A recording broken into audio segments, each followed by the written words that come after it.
Matapos ang ilang buwan ng matinding epekto ng El Nino sa bansa, opisyal lang nagsimula nga ang tag-ulan. Ang pinaghahandaan naman ngayon ang banta ng La Nina.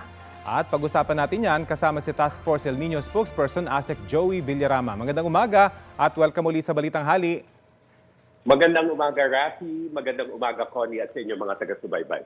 Yusek, ano yung mga pinaghahandang ginagawa ng gobyerno ngayon simula ng tag-ulan?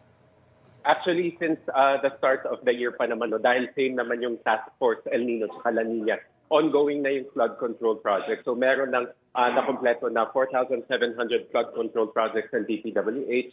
Meron pang existing na 4,100 na kinukompleto. Tapos ang DENR, nagsisimula na ng paglilinis ng ating mga waterways, ng ating mga floodgates, dun sa mga basura na pwedeng bumara at mag-cause ng baha. Sa aspeto naman ng agriculture, tinuturuan po yung ating mga magsasaka dun sa tinatawag na drainage, water management, para hindi naman po bahain ang ating mga sakahan pagdating po ng matinding buhos ng ulan.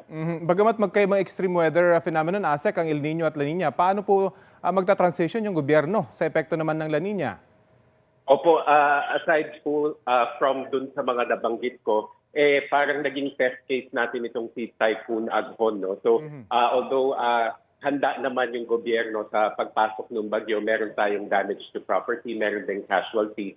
So, meron po tayong kinukuhang pointers or lessons learned from the experience of Typhoon Aghon para po talaga mas mapaigting ang ating paghahanda sa La Nina. So, nandiyan po yung pag-iimbak ng mga pagkain at saka yung paghahanda ng food and non-food services at saka yung supplies, evacuation centers at nabanggit ko na nga yung mga flood control projects na ongoing. At kumusta yung recovery efforts ng mga nagdeklara ng state of calamity dahil naman sa El Nino? Opo, nasa process na po tayo ng rehabilitation ng mga sakahan at patuloy naman yung pagbibigay ng tulong ng mga iba't ibang ahensya gaya ng Department of Agriculture, DSWD, DOLE. At patuloy pa rin mag-iikot ang Pangulo. Meron pa siyang trip sa Mindanao at sa Visayas and then Luzon para po magbigay ng tulong sa mga magsasaka at mangingisda na apektado po ng El Nino.